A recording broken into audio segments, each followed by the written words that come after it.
Kung marami yung pera na sinurrender ni Alcantara na napuno yung buong lamesa, mas marami yung sahod nito monthly kesa dun sa 110 million na sinoli ni Alcantara. Nakakalula ang pera, di ba?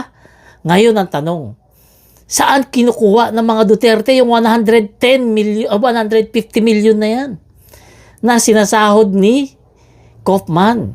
Sa Sal-en, Didigong, parang 33 million lang pera niya. 33 o 38 million. Tapos si Sara, 88 million lang yata yung pera niya. So, ibig sabihin, yung Sal-en nung dalawang mag-ama, yung kayamanan nila, buong kayamanan nila, ay hindi sapat ipangbayad. Hindi sapat ipangbayad sa isang buwan ni Kaufman.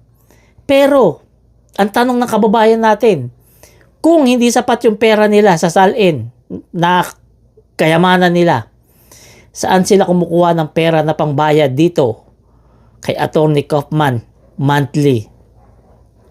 Kung di tayo nagkakamali, nagsimula ito August. Diba? August, September, October, November. 4 na buwan.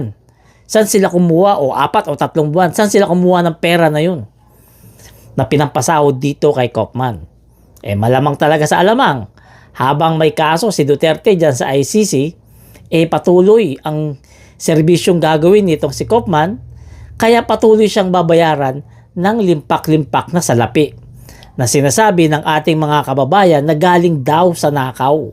Yun na raw yung pera ng mga Pilipino na ipinangbabayad ng mga Duterte kay Kaufman na galing daw sa nakaw.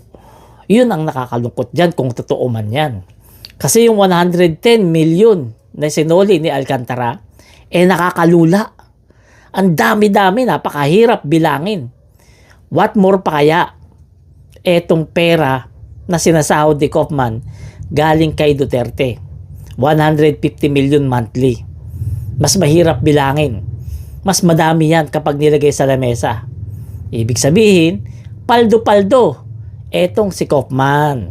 Lalong-lalo na ngayon, na-denied yung application nilang interim release ni dating Pangulong Duterte. So dahil na-deny, si Digong maintain doon sa kulungan. At dahil doon si Digong stay siya sa kulungan, tuloy ang kaso. At tuloy ang kaso, si Kaufman tuloy ang pagyaman kasi babayaran yan monthly ng mga Duterte.